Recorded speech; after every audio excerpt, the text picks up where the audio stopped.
Mám to moje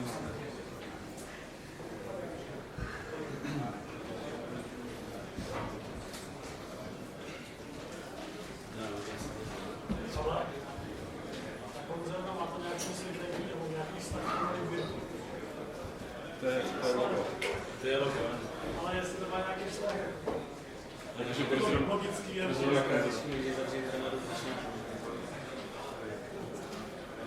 nevím, jak to virtualizace má to byla nějaké to zahrnuje veškeré jednotné. A že to budete vědět, jako nedůležitý.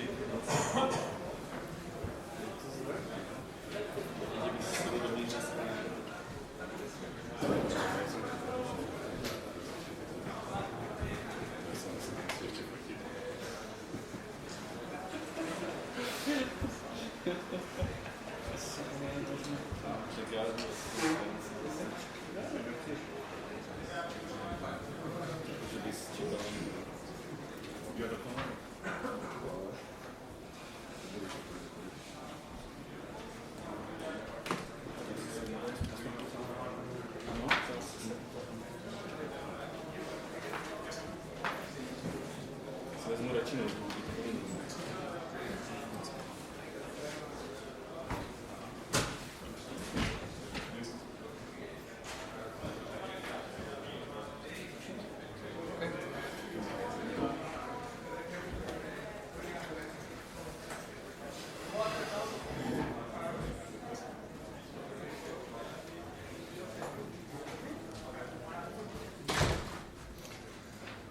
Good afternoon, everyone.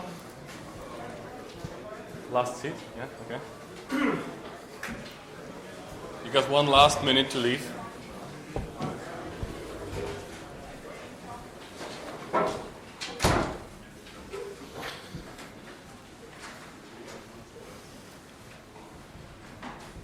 So, hi again. I know it's late in the afternoon and everyone wants to go home, so let's get on it. I'm Martin Kletzander. I work for Red Hat in the Libvirt team, and I'm going to talk about admin API, which is a thing you hopefully like. What are we going to talk about? For those who don't know what's Libvirt, I'm going to cover that briefly. We're going to discuss some problems that it has, but really only some problems, not all of them. And then we're going to get to what's an admin API. So, what's Libvirt? I took the liberty of taking this first sentence from the Wikipedia article, which says that Libvirt is an open source API daemon management tool for managing platform virtualization. Of course, this is just a bunch of buzzwords, so let's identify them. API, probably with DevConf, everyone knows what's API. Application Platform Interface. Daemon, daemon is one part of Libvirt. We have a management tool, which is a binary that talks to the daemon, and what it does is it manages platform virtualization. We're in the virtualization track. Everyone knows what's virtualization. Who doesn't know what's virtualization? Yeah, session chair, whatever. Yeah. So, to show you some idea what we do, there are some hypervisors which Libvirt can manage. We can do a whole bunch of stuff with them. And what we do, we provide an API that's abstracting what those differences between those hypervisors. And there are some, okay, stopped working. There are some binaries or programs you might know. Virsh is a command line interface that's part of Libvirt. Virt Manager is this GUI tool you can use to manage virtual machines. OpenStack and Overt, everyone is talking about it right now. How it works is somehow outlined here. We have some application, for example, Virch, and it uses the Libvirt API, which works both locally and remotely. We'll probably get to it later. The thing is that we have some backends in Libvirt. We call it drivers. Each driver can maintain something. Okay. Each driver can maintain some hypervisor. One of the drivers is a remote driver when you're trying to open a connection to from the application to manage the hypervisor to do something. We ask all the drivers who wants to take care of this particular connection, and if it's remote, remote driver notices that and says, "Hey, I want to do the stuff you asking me to." So it connects to the daemon, and this is the Libvirt is the daemon that runs on the host, and it manages one host. And there it asks what hypervisor is going to be mangled with. We are going to talk mainly about the daemon here. How does it work? As I said, it has remote local accessibility. We are listening on we have some TLS connections, TCP connections. We have some Unix sockets to work locally as well. There's a worker pool similar to Apache or whatever else there, where we have few workers and they pick up the job when the application wants to do something. As I said, we have those drivers. Each driver manages a hypervisor, or there's test driver, remote driver, and so on. We have some ACLs to allow or prohibit some calls. This is not that important right now. Some problems we have. Some are similar to other daemons that work similar way. Because we have some default configuration of how many workers we have. For some use cases, there might not be enough workers. For some of them, it might be too much. What typical admin or typical user does is he just uses the default, whatever, right? So there might be problems like one application wants to start or migrate a domain, another application wants to do something else on the same domain, and you can starve other clients and so on. Limiting and monitoring of client calls, we don't know what's happening inside the daemon. We can get events about what the domain does and so on, but we have no idea what happens in the daemon unless we look at debug logs, for example. And we cannot limit some connections for some particular clients, and those events I covered. Some might argue, isn't this already dealt with? Because you have IP tables, you can limit clients. Yeah, but what we want to do, we want to limit them based on the information from the application layer. So based on the call, based on the driver, and so on. You can change the number of workers, whatever, but for that you have to restart the daemon. And lots of people don't want to restart the daemon, even though you don't lose any VMs or whatever. They just don't want to do that. Whatever else you want to do in the config, you have to restart the daemon, and so on. So there's an idea about admin API, which is it's another API or protocol to talk to the daemon, and it's whole totally separated API set.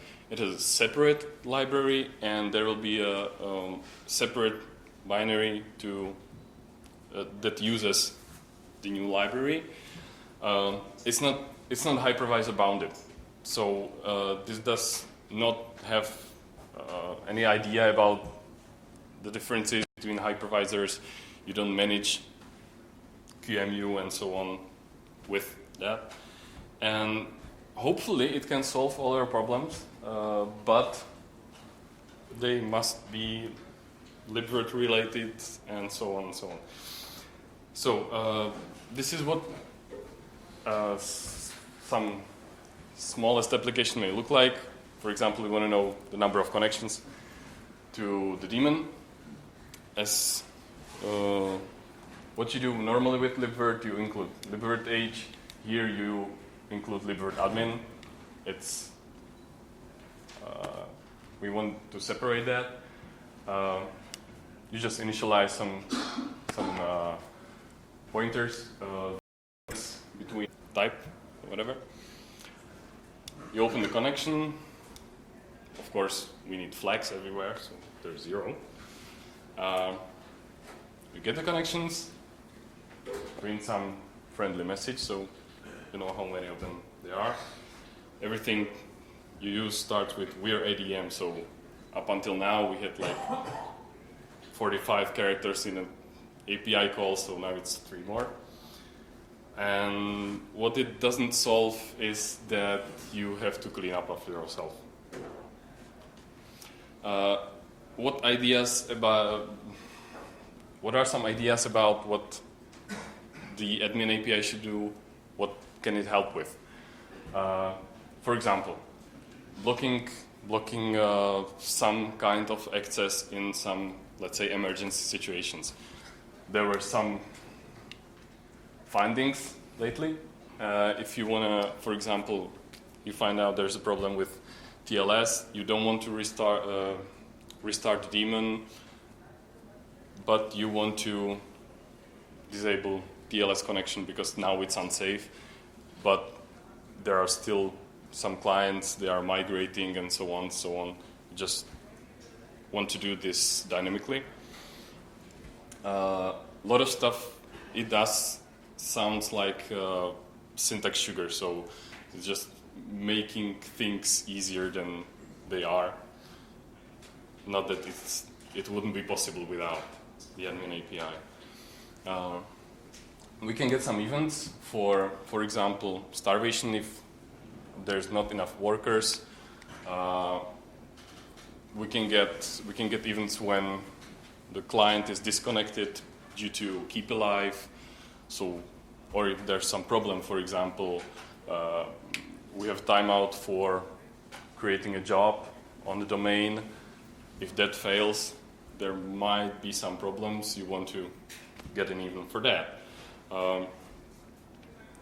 We can have way better monitoring than before, because now you can do cool graphs about how many workers are used and so on and so on. What it may help with is debugging. For example, because Libvirt works remotely as well, you have some problem and you want to see the debug logs. So even though you are using the daemon remotely, you never log into the machine. Now you have to do that because you want to get the debug logs. And of course, by default, it uses journals CTL, and you want so many logs that it's not that easy to show with journal.d or whatever.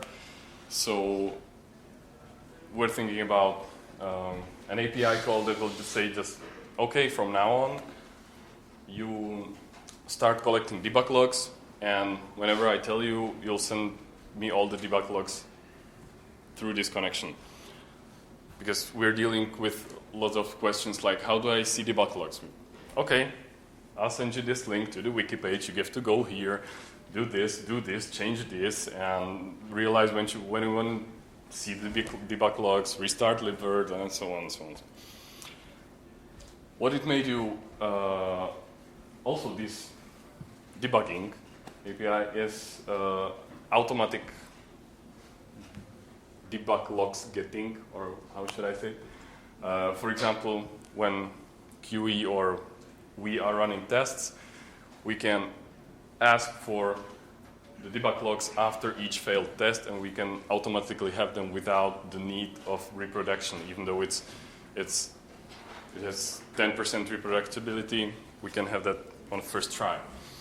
And of course, dynamic configuration changes. As I said, you want to change the number of workers, you want to change the authentication, disable some services like TCP, or for example, you realize there's a 0 day. Wow, so we need to disable the read-only connection because someone can crash the whole system. What I'm calling it is something like a remote awk tool. You can use awk tool locally to set anything in the config. So, for example, the API may look like this. You want to change the access drivers in libvirt to this. Locally, from the command line, you would say awk tool -s set /etc/libvirt/libvirt-conf /access drivers 1 polkit, so on. So this might be easier. Another thing how to set up libvirt without connecting to the machine. For those of you who ask in what state we are right now, we're somewhere here, I would say. Right, like 1 millimeter before the last picture. There's a proof of concept working.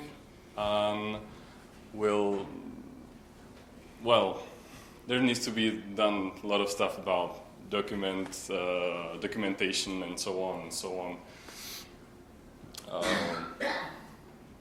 And that's what takes ages. Everyone knows that. It looks like I forgot to mention something, because I expected this to take like 20-25 minutes. We're 16 minutes into the presentation and there's not much to talk about. Does any of my colleagues remember something we talked about? Their heads are emptier than mine. Okay, any questions with possible answers?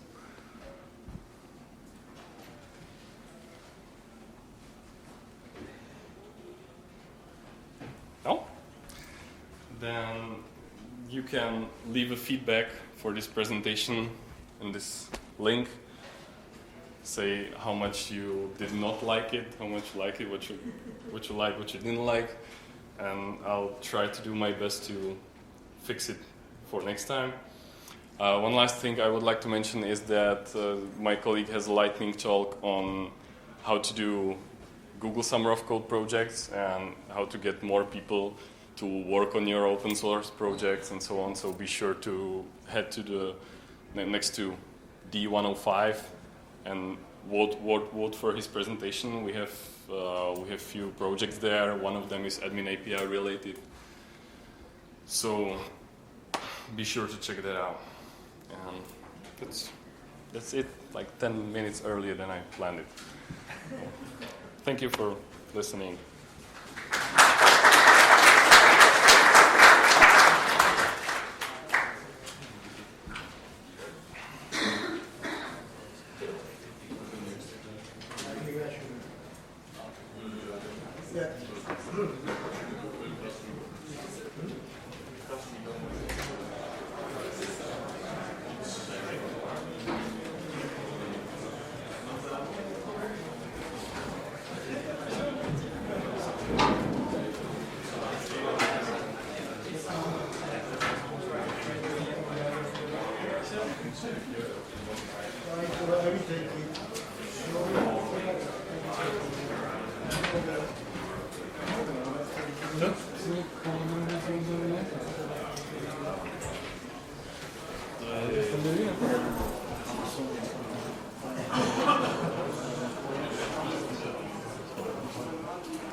Zabezpečí to ale nejako rozpočtu, takže toto práve vie o tom dôležitý.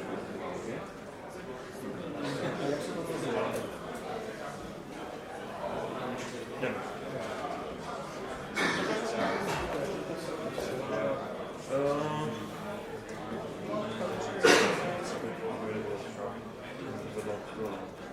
Toto sú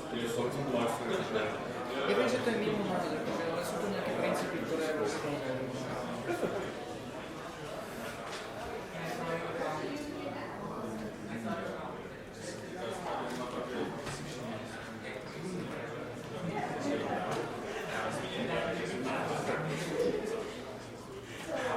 Ale akože dôležité je to, že aj tá virtuálna komunita, keď je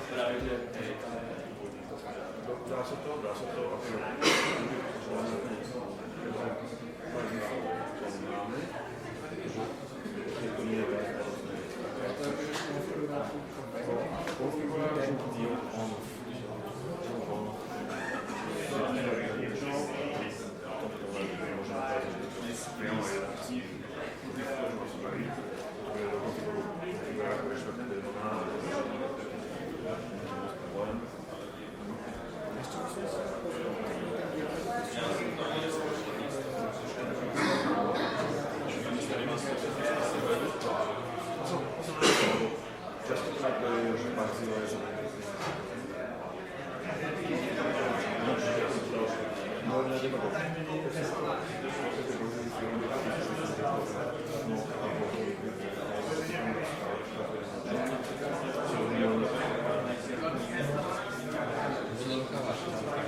toho, že sleduješ, kde išiel ten kód,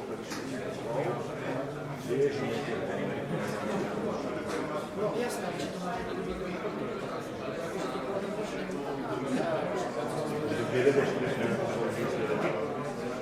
No to je něco, co tam nějaký formát tam lobby je.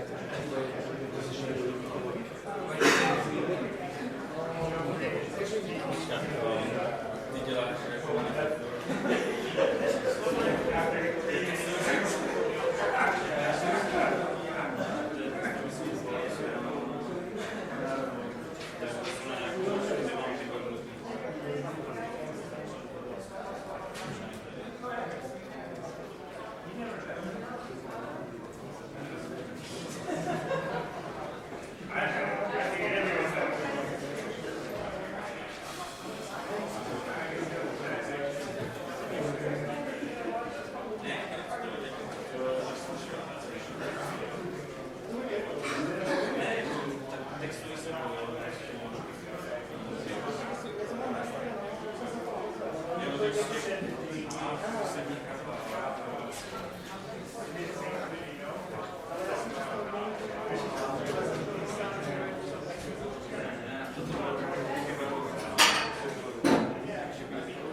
Let me get some questions.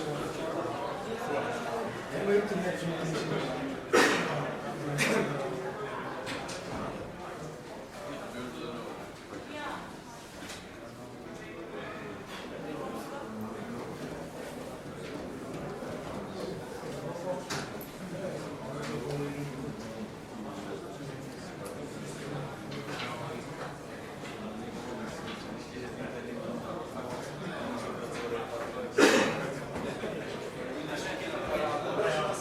Jo,